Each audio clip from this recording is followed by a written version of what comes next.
Hello, everyone. Welcome back to L Forum's Leadership Speak series. I know I've been off for a while now, and I thought we will start this new episode series with a very enterprising and exciting entrepreneurial leader who has probably hit his stride so quickly in this era of uncertainty and volatility. And without further ado, I'd like to introduce our guest speaker for the day, Mr. Satish Sadasivan. Hello, Satish. Thank you so much for the opportunity. I've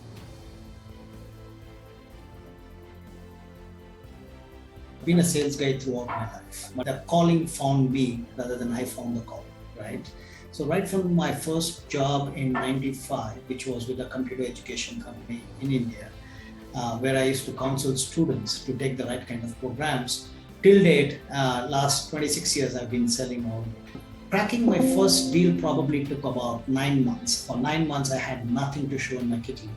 And the 10th month, I think I scored the first deal, and that till date remains the biggest order for Compaq in the Middle East. That actually kind of triggered a lot of confidence in me that, come what may, if we actually continue down the path and invest in the process as they call, success is just around the corner. Then I decided to come back to India and then worked with a BPO company, Hinduja Solutions, in India. Exciting times because we really grew the business. The initial projects from telecom companies or healthcare companies that wanted to outsource their back office claims processing offshore. We built that from scratch. So from 25 employees, I was with Hindujas all the way till they crossed about 14,000 people. And every possible deal that we closed during that time, I was involved in it in some form or the other. Right? I had an opportunity with a company called Emphasis, which was a top tier IT company in India. And, I went on board as a director of BPO sales for healthcare, joined their offices in New York again, and then had a very good tenure with them. We had an opportunity with a company called Ziff Davis, which is an international media and publishing house based in San Francisco. And was their managing director for international global sales, responsible for the top line revenues. Spent a couple of years with Ziff, and then that's when a lot of clients kept talking to us and said there are certain aspects of this business that if it is done properly, it had a huge market potential. Trust me, I had no idea of entrepreneurship, the basics of entrepreneurship. But it was just the confidence that were given by a few very good friends who are also my clients that gradually pushed me into making that decision over an overnight call. And the next day morning, we registered the company in India, and we had our first project to be executed in 2 days' time. Work from my home because that's when COVID was at its peak. Recruited my first team member 3 months into the role.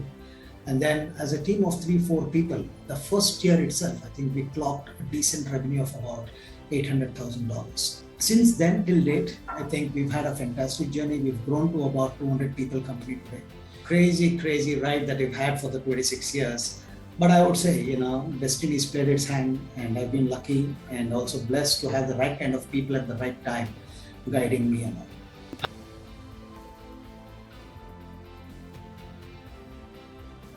It's beautiful, but it's not for the faint-hearted. Entrepreneurship is all about putting other people and the organization before anything that you consider important to yourself, right? Lot of sacrifice. It's a completely bootstrapped company. We started small because we wanted to be realistic, but gradually when you started believing in this, that took about 3 to 6 months for me myself to say that, hey, this could really be something viable, right? And then the family buys into this. But then you have to understand the steady salary on a monthly basis is still not coming in. And that's when your month-to-month expenses become very important, right? So we had to cut down. We had to cut down on our lifestyle. We had to cut down on eating out, but it was all worth it, right? So it is not easy. There have been months, at least for the first 9 months of starting my own firm, I never got $1 as a salary, right? But we've never missed paying our employees beyond the first or second of the month, depending on what day it is. So it is challenging. It is a lot of pain, and it is, you have to swallow your ego. Ego. If you have an ego, and it's very difficult to be an entrepreneur, right? You have to go down to the basics of a human being. You have to be really humble, and you have to be willing to learn from people. And you have to understand that there are people out there who are going to be much smarter than you, who you need on your team for you to win, right? But to admit that and to get them onto your team and let them do their job and not interfere is very, very key if you want to succeed as an entrepreneur, right? The most important thing was we had a very clear goal as a company. We wanted to be a company that's known for quality, a company that's known for transparency, and a company that is very high on ethical practices. That was really missing overall in this industry that we participated in. And then you start looking at this small sapling that is starting to grow and branch out. Truly, that is one of the most intoxicating experiences you can probably have.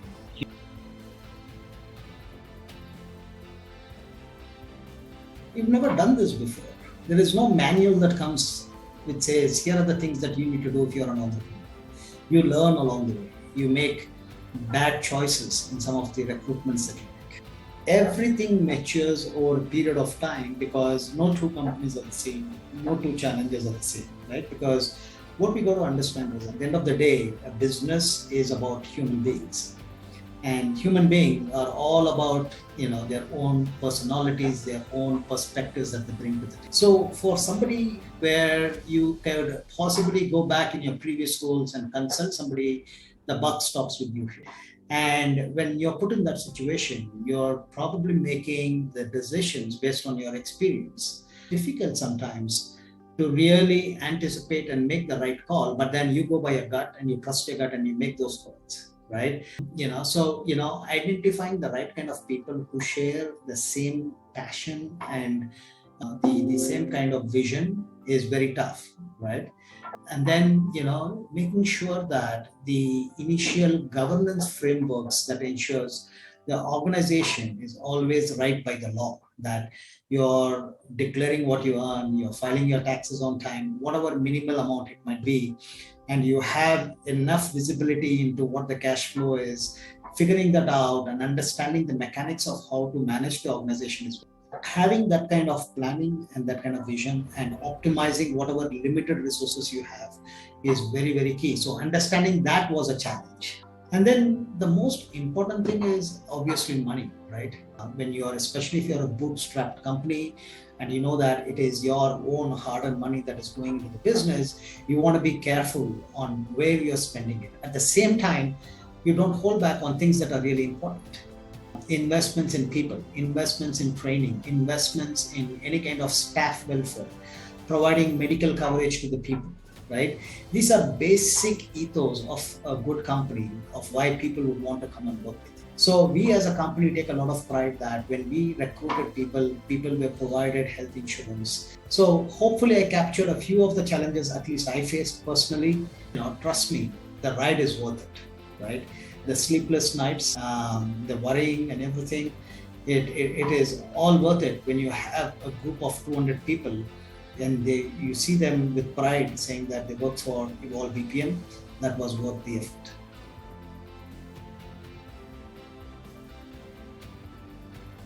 As long as you have clarity of thought on what exact problem that you are out to solve and you have your why very well defined.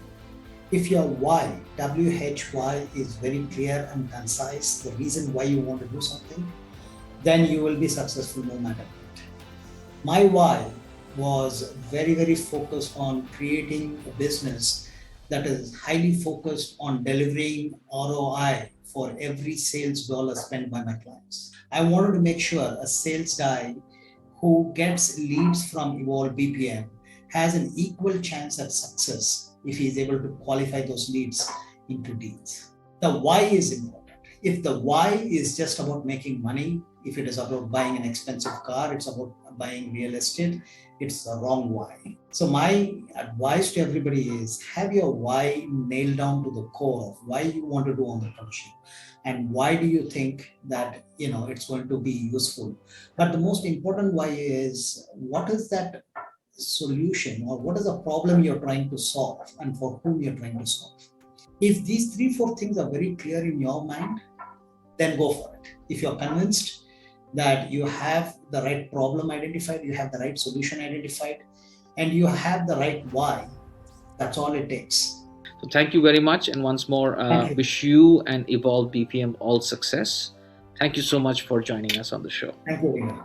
Take care. Like, share, and subscribe to the EL Forum channel. Click the link below to enjoy the full video.